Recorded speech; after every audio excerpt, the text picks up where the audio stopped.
नांदेडपासून जवळच असलेल्या खुरगाव नांदुसा येथील श्रामणेर प्रशिक्षण केंद्राचे प्रमुख तथा अखिल भारतीय भिक्खू संघाचे नांदेड जिल्हाध्यक्ष भदंत पयाबोधी थेरो यांच्या मार्गदर्शनाखाली थायलंड येथील बौद्ध स्थळांना भेटी देऊन परतलेल्या धम्म उपासक उपासिकांचा भिक्खू संघाच्या हस्ते जाहीर सत्कार करण्यात आला। या प्रसंगी धम्म देसना देताना भदंत पयाबोधी थेरो म्हणाले की स्मृतिशेष भदंत जीनरत्न यांच्या स्मृतिप्रित्यर्थ श्रामणेर प्रशिक्षण केंद्र परिसरात त्यांचे स्मारक उभारण्यात येणार असल्याचं जाहीर केले। या प्रसंगी बौद्ध उपासक उपासिका मोठ्या संख्येने उपस्थित होते। जय भीम, नमो बुद्धाय।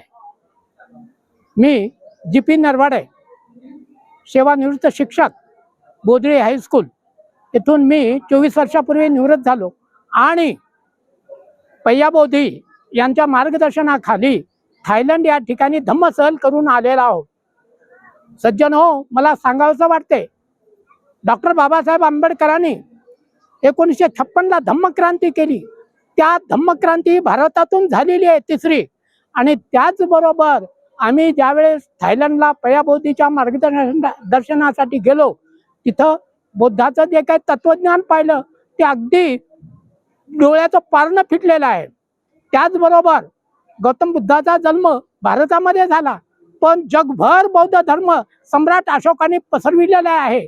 तरी मला या भारत देशातील सर्व उपासक उपासिका, तद्वतच आपल्या जिल्ह्यातील उपासक उपासिका यांना नम्रतेची विनंती आहे, एकदा तरी बौद्ध राष्ट्रामध्ये जाऊन आपल्या बौद्धाचं दर्शन घ्यावं ही नम्र विनंती। जय भीम। जय भीम। मी नमो बुद्धाय। मी समाधान सखाराम सुर्वे, प्राथमिक शिक्षक, जिल्हा परिषद वसमत। मी थायलंड या देशामध्ये बुद्ध धम्म सहलीसाठी मागच्या महिन्यात दिनांक 22 मार्च ते 29 मार्च दरम्यान गेलो होतो। खरोखर त्या ठिकाणचं बुद्ध दर्शन वाखाणण्यासारखं आहे। आम्ही सर्वजण, माझा परिवार, सुर्वे परिवार त्या ठिकाणी जाऊन आलो। बुद्धाचा जन्म भारतात झाला, परंतु बुद्ध हा जगभर प्रसिद्ध झालेला आहे हे त्या ठिकाणी दिसून आलं। तरी मी आपल्या देशातील सर्व उपासक उपासिकांना असं आवाहन करू इच्छितो की त्यांनी जरूर थायलंड सारख्या परदेशा दौरा एकदा तरी करावा आणि बुद्ध दर्शनाचा लाभ घ्यावा, असे मी या ठिकाणी नम्रपूर्वक विनंती करतो। तोलाजी बळीराम आटकोरे, राहणार मालेगाव, हाल मुक्काम नालंदा नगर येथील बौद्ध उपासक आहे। खुरगाव येथील श्रामणेर शिबिर केंद्राचे भव्य कार्यक्रम भंते पयाबोधी महाथेरो यांच्या हस्ते विहाराचे मोठ्या प्रमाणात काम चालू आहे।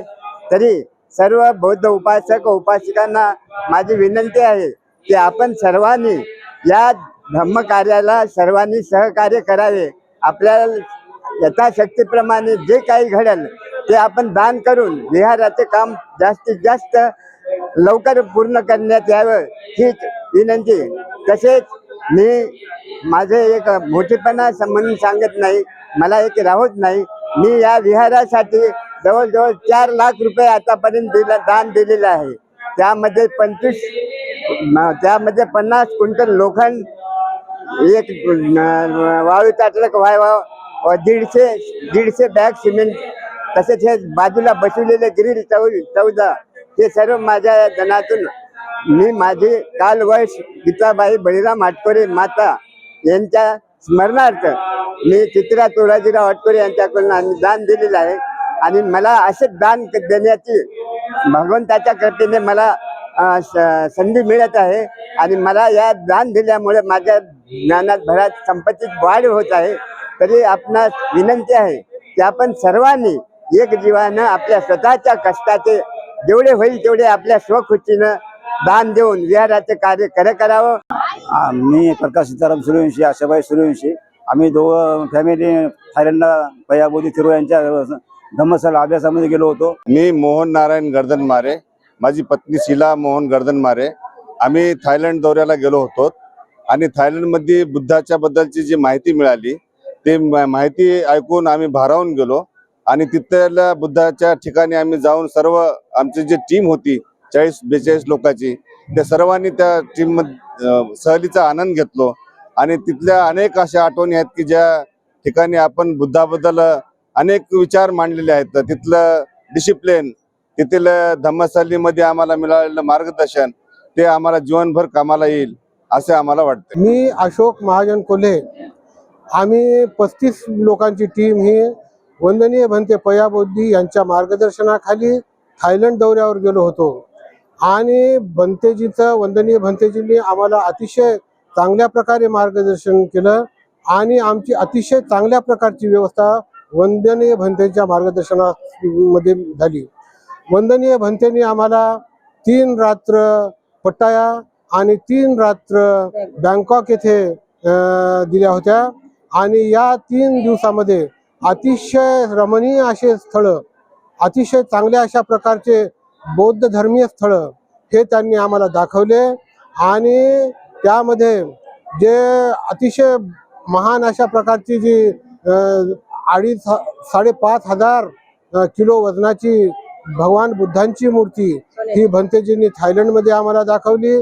त्याच प्रकारे 182 फूट उंचीची अतिशय विशाल अशा प्रकारची भगवान बुद्धांची मूर्ती भंतेजींनी आम्हाला दाखवली आणि भंतेजींनी या सर्व कार्यक्रमामध्ये अतिशय शिस्तबद्ध पद्धतीनं आणि अतिशय चांगल्या रमणीय पद्धतीनं आणि प्रत्येक ठिकाणी आम्हाला वंदना, त्याच प्रकारे प्रत्येक ठिकाणी 10 मिनिटाचं आनापान हे प्रत्येक विहारामध्ये भंतेजीच्या मार्गदर्शनाखाली घडून आलं आणि आमची अतिशय टीम ही अतिशय शिस्तीमध्ये आणि अतिशय शांततेच्या वातावरणामध्ये भंतेजीच्या मार्गदर्शनाखाली या सर्व ठिकाणी त्यांच्या मार्गदर्शनाखाली आम्ही गेलेलो आहोत आणि या सहलीमध्ये जे सर्व मित्र होते त्या सगळ्यांचं पुनश्च एकदा अभिनंदन. जय भीम सर्वांना. मी उपासिका जयश्री प्रदीप भगत, सहाय्यक कृषी अधिकारी अर्धापूर.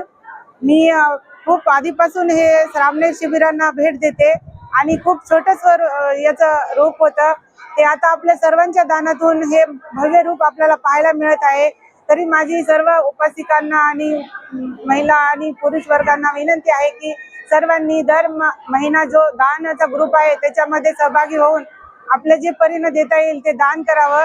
कारण रोजच्या प्रपंचामध्ये आपण विसरून जातो, कधी दान द्यायचं असेल तरी ते मागे राहून जाते. ज्याच्यासाठी आपला महिन्याचा पगार झाला की लगेच त्या हेतूनी दर महिन्याला दान करावं एवढेच आवाहन करते आणि थांबते. जय.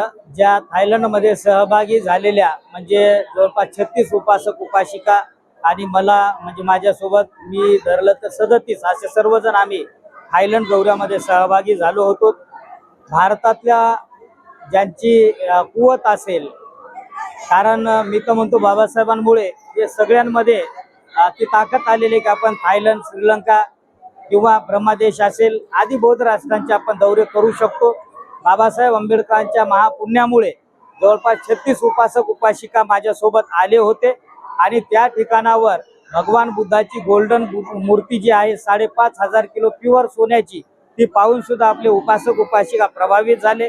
282 फूट असलेली भगवान बुद्धाची मूर्ती पाहून सुद्धा उपासक उपासिकांमध्ये श्रद्धा जागृत झाली. 155 फूट महापरिनिर्वाण मुद्रा धातूची म्हणजे ती पाहून तिचं दर्शन घेऊन आपले उपासक उपासिका म्हणजे अतिशय प्रभावित झाले. त्यांच्याही मनामध्ये एक इच्छा नेहमी उत्पन्न होत होती आणि ते मला बोलत होते की आपल्याही भारतामध्ये हे बुद्धाचं वैभव वाढलं पाहिजे, बौद्ध धर्माचे अनुयायी उपासक उपासिका वाढले पाहिजे. आणि मला वाटतं त्या बाहेर देशामध्ये ज्या काही गोष्टी धम्माच्या बाबतीमध्ये अतिशय प्रशंसनीय आहेत. भिक्खू संघावर उपासक उपासिकांची श्रद्धा आहे. उपासक उपासिका धार्मिक आहेत, सर्व दान देणाऱ्या उपासक उपासिका आहेत आणि थायलंड राष्ट्र हे दानशूर राष्ट्रामध्ये एक राष्ट्र आहे. जगभरामध्ये ते बुद्धाच्या मूर्त्या मोफत दान देत असतं. भारतात सुद्धा हजारो मूर्त्या भगवान बुद्धाच्या त्यांनी दान केलेल्या आहेत. मला वाटतं थायलंड सारख्या राष्ट्रामध्ये प्रत्येक बौद्ध उपासक उपासिकांनी जाण्याचा प्रयत्न केला पाहिजे. 1 वर्षी आमच्या सोबत भांडे घासणारे एक आई सुद्धा सहभागी झाल्या होत्या, 1-1 रुपया त्यांनी जमा करून. तर मला वाटतं मनामध्ये जर निश्चय केला तर आपण कुणीही त्यामध्ये सहभागी होऊ शकतो आणि बौद्ध राष्ट्राचा आदर्श हे आपल्या डोळ्यासमोर आपण नेहमी ठेवून भारतात आपण ते काम करू शकतो. ते सर्व उपासक उपासिका श्रद्धेनं थायलंड दौऱ्यात सहभागी झाले. श्रद्धायुक्त चित्ताने प्रत्येकाने 1,000 रुपयाच्या कार्यक्रमासाठी दान दिलं. साळवे परिवार आणि जाधव परिवार यांचं मोठं योगदान या श्रामणेर प्रशिक्षण केंद्रासाठी आहे आतापर्यंत 3 ते 4 लाखापर्यंत त्यांचं दान इथं घेतलेलं आहे. दरवर्षी एप्रिल महिन्याच्या 19 तारखेला होणाऱ्या कार्यक्रमासाठी ते भोजनदान सर्वांसाठी देत असतात. त्यांचंही मंगल हो आणि सर्व सहभागी झालेल्या उपासक उपासिकांनी आपला सहभाग नोंदवला या कार्यक्रमात. त्या सर्वांचं मंगल हो. सर्व श्रद्धावान उपासक उपासिका इथं श्रद्धेनं दर महिन्याला इथं उपस्थित राहतात हजारोच्या संख्येनं. त्या सर्वांचंही मंगल हो. 19 तारखेला प्रत्येक उपासक उपासिकाने श्रामणेर प्रशिक्षण केंद्र कुरगाव येथे उपस्थित राहावं असं एक सर्वांना नम्रतेचं आवाहन करतो. सर्वांचं मंगल.